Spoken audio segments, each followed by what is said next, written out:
ਜੇ ਤੀਰ ਦੇਖਣ ਨੂੰ ਤੇ ਸਿਰ ਤੇ ਤਾਜ ਦੇਖਣ ਨੂੰ ਜੇ ਮੁੱਦਾ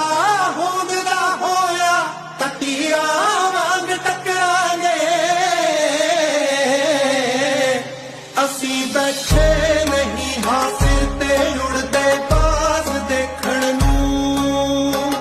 ਜ਼ਮਾਨਾ ਰੁਕ ਗਿਆ ਤੇਰਾ ਉਹੀ ਅੰਦਾਜ਼